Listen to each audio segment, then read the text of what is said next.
첫 번째 경기 AS 로마 대릴 OSC 분석 시작해보겠습니다. 홈팀 AS 로마는 현재 로마의 공격은 지나칠 만큼 단조로운 흐름에 갇혀있다. 퍼거슨을 향한 하이볼과 포스트 플레이에 의존하며 세컨드 볼을 수집해 2차 공격으로 이어가려 하지만 예측 가능한 루트가 반복되고 있다. 펠레그리니는 중원에서 템포 조절과 볼 배급을 담당하지만 속도감이 부족해 상대 수비를 흔들기 어렵다. 코네 역시 측면 돌파 후 단순 크로스에 머무르는 경우가 많아 창의적인 변화를 이끌지 못하고 있다. 게다가 디발라, 피실리, 바스케스 라치, 웨슬리 등 창의적 전개를 맡을 자원들이 줄줄이 부상으로 이탈의 전술 유연성은 사실상 봉쇄된 상태다. 결국 로마는 퍼거슨을 축으로 한 단선적 공격에 매몰되며 상대 수비에게 읽히기 쉬운 구조를 드러내고 있다. 원정팀 릴 역시 전방 전개에서 큰 제약을 안고 있다. 펠릭스 코레이아는 안쪽으로 파고드는 인버티드 움직임을 자주 시도하지만 이후 결정적인 찬스 창출이나 날카로운 라스트 패스를 제공하는 데 한계가 뚜렷하다. 하랄소는 중원에서 볼을 공급하며 템포를 조절하지만 급격한 전환이나 창의적인 패스를 보여주기에는 다소 평이하다. 지루는 제공권과 포스트 플레이로 버티며 위협을 가하지만 지나치게 지루 중심으로만 설계된 공격 루트는 상대 수비에게 쉽게 파괴된다. 후반 교체 자원들 또한 드라마틱한 변화를 만들기 어려워 전술적 다양성은 거의 없는 수준이다. 결국 릴의 전방은 점유를 유지하는 수준에 그치며 상대 수비를 깊게 흔들 힘이 부족하다. 양팀 모두 전술적 단조로움과 교체 자원의 한계로 인해 경기를 뒤집을 카드가 없다. 중원 소모전 속에서 공격 템포가 끊기며 답답한 흐름이 이어질 가능성이 높다. 득점이 제한되고 경기 전체가 팽팽하게 잠기는 그림이 유력해 무승부 예상이 가장 합리적이다. 두 번째 경기 페네르바체 대 오지시니스 분석 시작해보겠습니다. 홈팀 페네르바체는 4-2-3-1 전형을 기반으로 안정적 빌드업과 폭발적인 측면 공격을 동시에 가동하는 팀이다. 엔 네시리는 제공권과 결정력이 모두 뛰어나며 페널티 박스 안에서 수비수들을 압도하는 공중전 능력을 보유하고 있다. 아센시오는 하프 스페이스에서 날카로운 전진 패스와 중거리 슈팅을 통해 경기 흐름을 전방으로 끌어올린다. 프레드는 압박 회피 능력이 탁월하고 템포를 유연하게 조율하며 순간적으로 공을 전환해 상대 수비 라인을 무너뜨린다. 엘마제, 머칸, 모어, 탈리스카가 이탈했음에도 불구하고 이선 자원들의 전술적 유연성으로 팀의 밸런스는 여전히 유지되고 있다. 특히 홈에서는 빠른 템포 전환과 강력한 압박으로 상대를 미드필드부터 압도하며 초반부터 주도권을 빼앗아온다. 원정팀 니스는 3-4-3 시스템을 기반으로 측면 스피드를 활용한 빠른 역습을 전개하는 팀이다. 모피는 전방에서 제공권과 연계 능력을 바탕으로 공격의 중심을 잡지만 강한 압박을 받을 때 고립되는 장면이 잦다.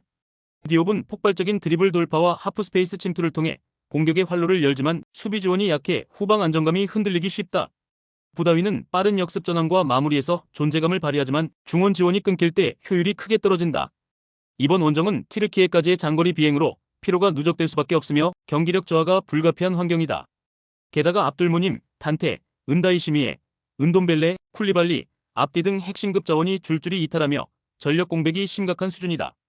결국 수비 라인의 집중력이 떨어지고 중원 압박도 느슨해져 페네르바체의 강한 템포를 감당하기 어려워질 가능성이 크다. 페네르바체는 홈에서의 강력한 압박과 빠른 템포를 통해 상대를 무너뜨릴 준비가 되어 있다. 니스는 장거리 비행으로 인한 피로 누적과 핵심 선수들의 대거 이탈로 인해 전력 손실이 커졌으며 이번 원정에서 정상적인 경기력을 기대하기 어렵다. 홈팀이 전술적 우위와 체력적 이점을 활용해 경기의 주도권을 잡고 승리할 가능성이 매우 높다. 세 번째 경기 풀젠 대 말메 분석 시작해보겠습니다. 홈팀 풀젠은 이번 시즌 실리를 최우선으로 두는 3-4-3 전형을 가동한다. 두로신미가 최전방에서 포스트 플레이와 마무리를 동시에 책임지며 비드라가 이선에서 유연한 움직임으로 상대 수비를 흔든다. 수아레는 하프 스페이스를 활용한 침투와 세밀한 패스로 전방 연결을 책임진다. 특히 풀젠은 불필요한 하프라인 이상의 과감한 전진을 자제하고 빌드업보다는 안정적인 지역 방어와 빠른 전환을 선호한다. 수비 시 파이브백 형태로 전환해 페널티 박스 근처 공간을 철저히 통제하며 역습 시 두로신미와 비드라가 빠른 템포로 마무리 패턴을 만든다. 원정팀 말메는 4-4-2 기반의 전통적인 형태를 유지하지만 전력 공백이 뚜렷하다.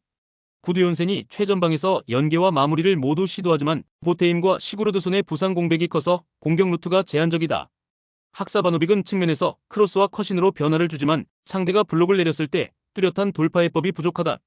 욘센이 중원에서 볼 배급을 담당하지만 전방으로의 파이널 패스가 단조롭다. 특히 원정 경기에서는 심리적 흔들림이 잦고 실리형 전술을 구사하는 팀에게 고전하는 패턴이 반복되고 있다. 풀젠은 안정적인 실리 축구와 파이브백 전환으로 말메의 단조로운 공격을 봉쇄할 준비가 되어 있다.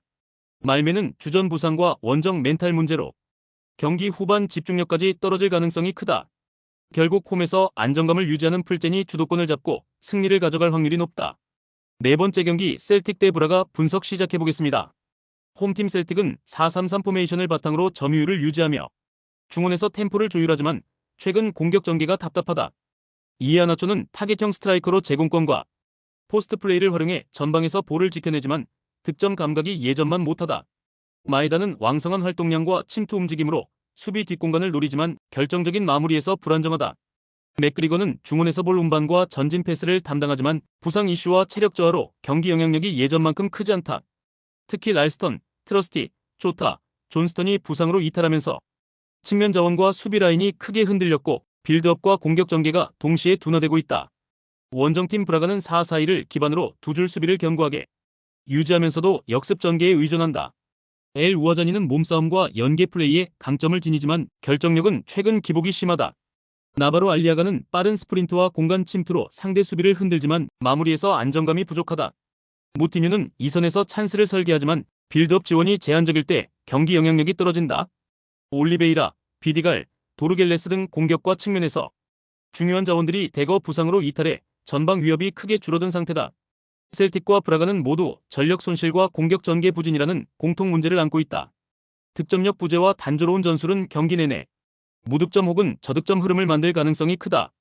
이 매치는 조심스러운 탐색전 속에서 무승부가 가장 유력한 선택지가 될 것이다. 다섯 번째 경기 루도고레츠 대 베티스 분석 시작해보겠습니다.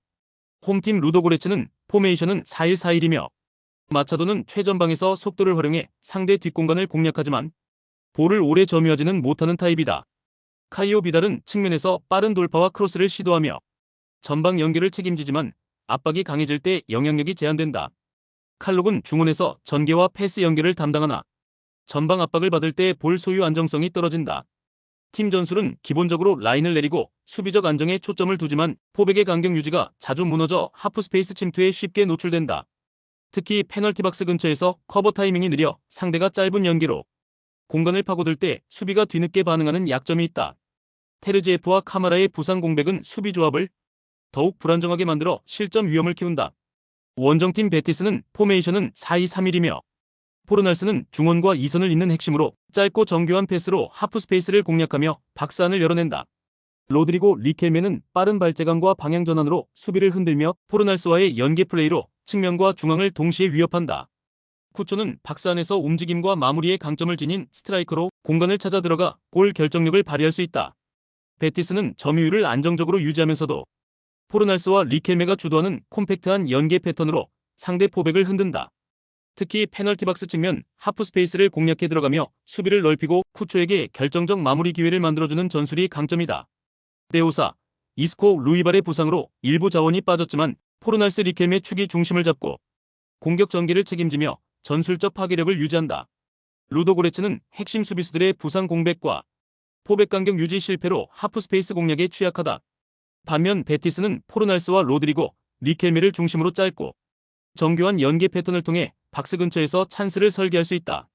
이번 매치는 전술적 디테일과 공격 설계 능력에서 베티스가 한 수 위인 만큼 승리 가능성이 매우 높다. 여섯 번째 경기 FCSB 대 영보이스 분석 시작해보겠습니다. 홈팀 슈테아우와 부쿠레슈티는 안정적 점유와 세밀한 패스 네트워크를 바탕으로 경기를 설계한다. 티암은 중원에서 박스-투박스 움직임을 통해 수비와 공격을 모두 잇는 핵심으로 넓은 활동 반경으로 전환 속도를 끌어올린다. 비를리기아는 전방 이선에서 볼을 지켜내며 순간적인 방향 전환과 패스로 공격의 연결 고리를 만든다. 타타세는 측면과 하프 스페이스를 교차하며 상대 수비를 흔들지만 강한 압박을 받을 때 볼 운반이 다소 제한된다. 이 팀은 풀백을 안쪽으로 좁히는 인버티드 전술을 통해 중원을 촘촘히 채우며 볼 점유율을 높인다. 하지만 지나친 중앙 집중은 공격의 예측 가능성을 키우고 상대가 미드존을 압박하면 템포가 둔화되며 답답한 흐름으로 빠질 위험이 있다. 원정팀 영보이즈는 견고한 4-4-2 구조를 유지하면서도 점유율을 기반으로 한 변칙 전개를 자주 시도한다. 기고비치는 중원에서 볼 순환을 책임지며 전환 패스로 경기 속도를 조율하는 핵심이다. 몬테이로는 이선에서 부드러운 드리블과 패스 선택으로 상대 압박을 회피하며 기회를 만든다. 라벨로송은 폭발적인 스프린트와 순간 침투로 상대 뒷공간을 위협하지만 지나치게 밀집된 중앙을 상대로는 움직임이 묶일 때가 있다. 이 팀 역시 풀백을 안쪽으로 좁혀 미드필드를 두텁게 가져가며 안정된 점유를 시도한다. 하지만 상대가 촘촘한 블록을 유지하면 공격 전개가 단조로워지고 공간 부족으로 인해 결정적인 찬스를 만드는 데 어려움을 겪을 수 있다. 슈테아우와 부쿠레슈티와 영보이즈 모두 중원 점유율을 중시하며 안정적인 패스 게임을 펼치겠지만 지나친 중앙 집중은 속도를 죽이고 공격의 다양성을 제한할 가능성이 크다. 템포가 느려지고 공간 창출이 어렵다면 결국 결정적 찬스가 나오지 않을 것이며 무승부 흐름이 지배적인 경기로 흘러갈 전망이다.